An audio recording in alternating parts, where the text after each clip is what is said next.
Hello student. आज हम community health nursing के पार्ट 2 अप्रोच के बारे में डिस्कस करने वाले हैं। फर्स्ट पार्ट में हमने नर्सिंग अप्रोच पढ़ा था। इस पर्टिकुलर एपिडेमियोलॉजिकल अप्रोच को समझने से पहले हमें एपिडेमियोलॉजी क्या होती है इस वर्ड को समझना पड़ेगा। So epidemiology word is taken from Greek word which means epi means upon, demo means people, logos means study. यानी ऐसी स्टडी जो पीपल पे कंडक्ट की जा रही है, परफॉर्म की जा रही है, उसको हम एपिडेमियोलॉजी बोल रहे हैं। ओके ये जो स्टडी है वो किस पे बेस्ड होती है? डिजीज फ्रीक्वेंसी पे, डिजीज अकरेंस पे, डिजीज डिटर्मिनेंट्स पे, फ्रीक्वेंसी पे स्टडी बेस्ड होती है। इस स्टडी को हम क्या कह रहे हैं? एपिडेमियोलॉजी बोल रहे हैं। ओके यानी epidemiology is nothing but it is a study which is perform on the people, group of people, on the basis of disease frequency, disease distribution, disease determinant, disease occurrence. Okay, now epidemiology is the study of distribution, already I have told you, and determinants of the health related event in which specific population, remember specific population, and the application of this study to control of the health problem. यानी जो epidemiology हम perform कर रहे हैं, यानी study जो कर रहे हैं, वो एक स्पेसिफिक पॉपुलेशन पे होनी चाहिए। यानी एक स्पेसिफिक ज्योग्राफिकल एरिया में ही हमें ये स्टडी परफॉर्म करनी है।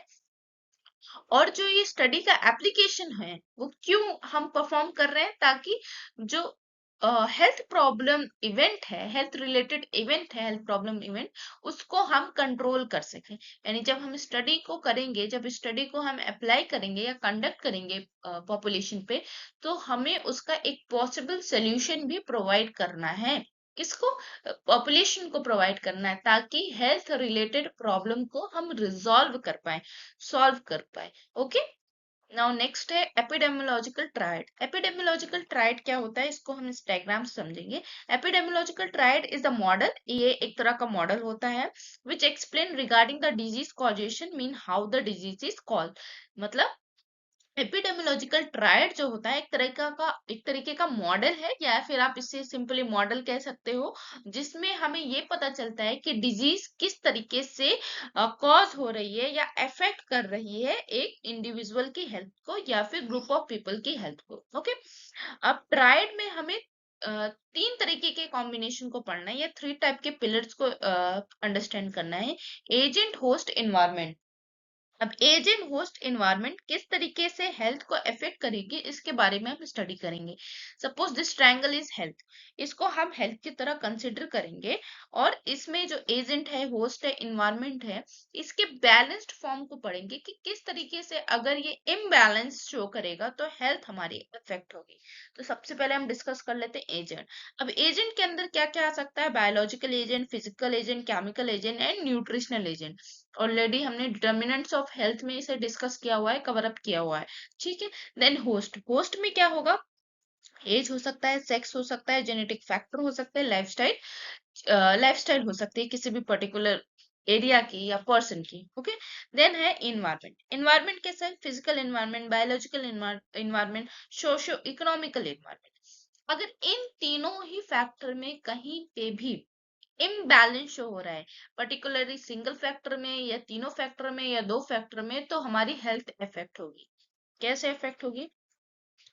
अगर जेनेटिक प्रॉब्लम है किसी भी इंडिविजुअल को, यानी होस्ट मींस ह्यूमन बॉडी, अगर किसी भी ह्यूमन को या पॉपुलेशन को जेनेटिक प्रॉब्लम है, तो वो genetic problem might be possible है कि हेल्थ को इफेक्ट करे, जिसकी वजह से हमारी हेल्थ इफेक्ट होगी।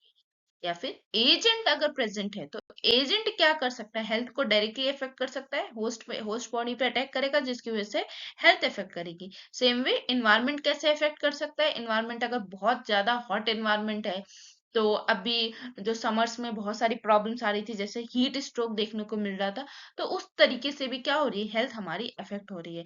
यानी एपिडेमियोलॉजिकल ट्रायड को अगर हम पढ़ें, तो एपिडेमियोलॉजिकल ट्रायड बेसिकली 3 पिलर्स पे वर्क कर रही है, एजेंट, होस्ट, एनवायरनमेंट में, और ये हेल्थ को अफेक्ट करने का काम करती है अगर इनमें इम्बैलेंस हुआ, इन तीनों ही फैक्टर या पिलर्स में इम्बैलेंस हुआ, और दोनों ही बैलेंस फॉर्म में रहेगी, तो इंडिविजुअल कैसे रहेगा? हेल्दी रहेगा।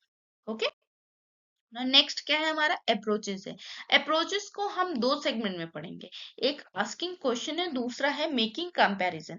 अब आस्किंग क्वेश्चन में हम क्या करेंगे, पीपल को लेंगे और हेल्थ रिलेटेड जो इवेंट्स होते हैं उसके बारे में क्वेश्चन करेंगे। तो आस्किंग क्वेश्चन में हमारे दो तरह के आप कह सकते हो इवेंट्स होंगे। पहला है हेल्थ रिलेटेड इवेंट्स होंगे, दूसरा है रिलेटेड टू हेल्थ एक्शन, मतलब कैसे डिजीज हुई और उसके लिए हमें कौन से एक्शंस लेने हैं, उसको हम क्या करेंगे, उसको क्या करेंगे, उसको उससे हम क्वेश्चन करेंगे। ओके, सबसे पहले पढ़ लेते हैं related to health event. Related to health event में सबसे पहला है व्हाट इज द इवेंट, मतलब प्रॉब्लम क्या है उस पर्टिकुलर एरिया में। Then what is the magnitude of that problem, कितना ज्यादा फैल चुकी है, यानी फ्रीक्वेंसी क्या है उस पर्टिकुलर डिजीज की, हम डिजीज या प्रॉब्लम को यहाँ लेके चल रहे हैं। Then where did it happen, कहाँ पे हुआ है, व्हेन डिड इट हैपन, कब हुआ है, हु ऑल आर अफेक्टेड, कौन से लोग अफेक्टेड हैं, व्हाई डिड इट हैपन, क्यों हुआ है। मतलब ये सारे हम what, when, where, where, why, who, ये सारे हम क्या करेंगे, हेल्थ रिलेटेड क्वेश्चन को हम क्या करेंगे, पॉइंट करेंगे। Then related to health action, अब हमें क्या करना है, इधर से हम इसका हमें आंसर चाहिए और आंसर मिलने के बाद हम कौन कौन से एक्शंस को हम क्या करेंगे, कोर्स ऑफ एक्शन को अप्लाई करेंगे। तो सबसे पहले क्या है, what can be done to reduce the problem and it consequences, हमें यहाँ से पता चल गया कि क्या प्रॉब्लम है, क्या हम क्या कहते हैं एक्शंस लेंगे, मींस कौन से एक्शंस हम परफॉर्म करेंगे ताकि हेल्थ रिलेटेड जो प्रॉब्लम्स है वो रिड्यूस हो सके और उसके कॉन्सिक्वेंसेस भी साइड बाय साइड क्या हो सके, रिड्यूस हो सके। Then how it can be prevent in further, अभी के लिए हमने क्या किया, इसको सबसाइड किया, लेकिन फर्दर ये डिस्ट्रीब्यूशन ना हो, हेल्थ का मैग्नीट्यूड, सॉरी प्रॉब्लम का मैग्नीट्यूड या फ्रीक्वेंसी बहुत ज्यादा स्प्रेड ना हो जाए, इसलिए फर्दर हम इसको स्प्रेड होने से कैसे रोक सकते हैं, प्रिवेंट कैसे कर सकते हैं।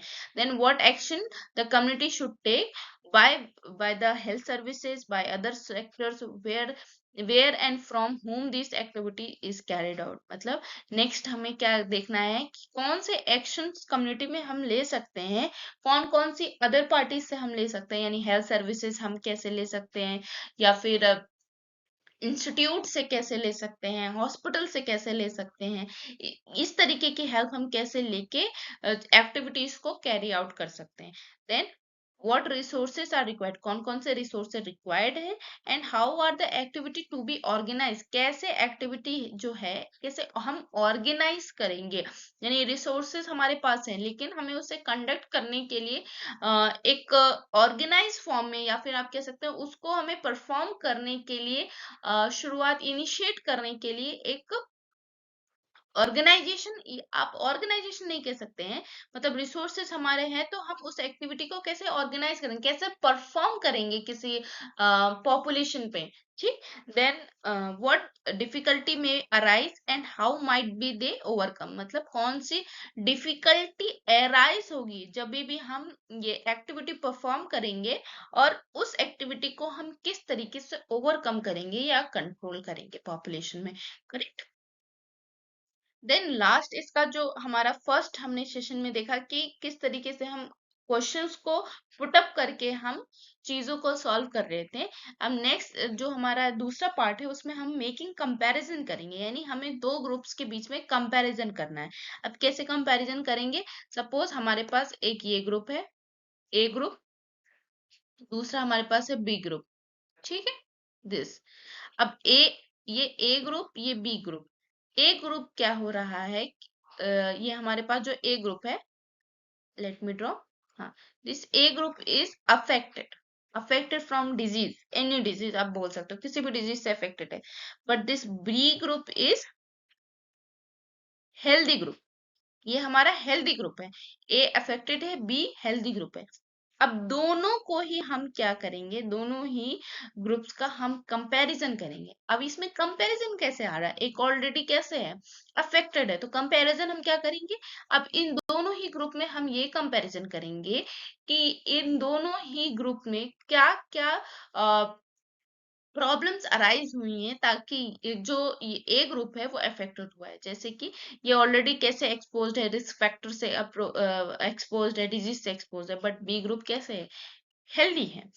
कौन कौन से फैक्ट ऐसे हैं जो ए को अफेक्टेड कर रहे हैं या ए की हेल्थ को अफेक्ट कर रहे हैं जबकि बी की हेल्थ को अफेक्ट नहीं कर पा रहे हैं, या बी ऐसे कौन से फैक्टर से ऐसे कौन से फैक्टर से बी की हेल्थ इन्फ्लुएंस हो रही है ना कि अफेक्ट हो रही है।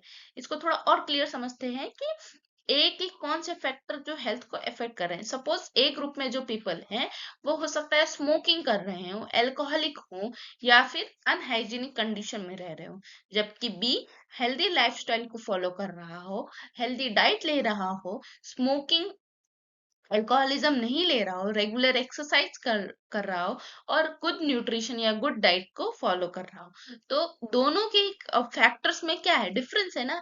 यहाँ पे जो ए का फैक्टर है वो हेल्थ को अफेक्ट कर रहा है जबकि बी का फैक्टर हेल्थ को इन्फ्लुएंस कर रहा है यानी बढ़ा रहा है। तो इन दोनों ही ग्रुप के बीच में हम क्या करेंगे, स्टडी करेंगे और स्टडी करके ये देखेंगे कि दोनों ही जब एक ज्योग्राफिकल एरिया में रह रहे हैं तो ए ग्रुप कैसे अफेक्टेड है और बी ग्रुप कैसे अफेक्टेड नहीं है। और बी ग्रुप जो भी हेल्दी लाइफस्टाइल फॉलो कर रहा है वो ए ग्रुप को हम एडवाइस भी कर सकते हैं कि आप ये भी लाइफस्टाइल फॉलो करके हेल्दी हो सकते हैं। इसमें हमें ये ध्यान रखना है कि जो भी हम ग्रुप्स को यानी जो ग्रुप्स को हम डिवाइड कर रहे हैं उसमें कंपैटिबिलिटी होनी चाहिए। कंपैटिबिलिटी का मतलब ये होता है कि सपोज हम माल न्यूट्रिशन पे हम ये स्टडी को फॉलो कर रहे हैं या कंडक्ट कर रहे हैं, तो माल न्यूट्रिशन पे जो एज ग्रुप हम ए ग्रुप में ले रहे हैं सेम एज ग्रुप हम बी ग्रुप में भी लेंगे। ऐसा नहीं है हम ए ग्रुप में जो है बच्चे ले रहे हैं, स्मॉल किड्स ले रहे हैं, स्कूल गोइंग किड्स ले रहे हैं, और बी ग्रुप पे हम टीनेजर ले रहे हैं, तो हमारी जो स्टडी है उसमें वेरिएशन या एरर आ सकता है। इसलिए सेम एज ग्रुप या सेम कैरेक्टरिस्टिक्स सेम इन्वायरमेंट होना जरूरी है। इसीलिए जो स्टडी परफॉर्म की जाती है वो सेम ज्योग्राफिकल एरिया में परफॉर्म की जाती है, क्योंकि सेम ज्योग्राफिकल एरिया जब हम सेलेक्ट करते हैं तो वहाँ का जो कंडीशन होता है, जो क्राइटेरिया होता है सारे पीपल्स के लिए वो सेम होता है। जबकि डिफरेंट डिफरेंट ज्योग्राफिकल एरिया में डिफरेंट डिफरेंट क्राइटेरिया होगा, कंडीशंस होगी, जिसमें हमारा रिजल्ट क्या हो सकता है, वेरी हो सकता है। सो आई होप मुझे आपको ये समझ में आ गया होगा कि कंपैरिजन हम किस तरीके से करेंगे। ओके, रेस्ट पोर्शन हम नेक्स्ट वीडियो में डिस्कस करेंगे।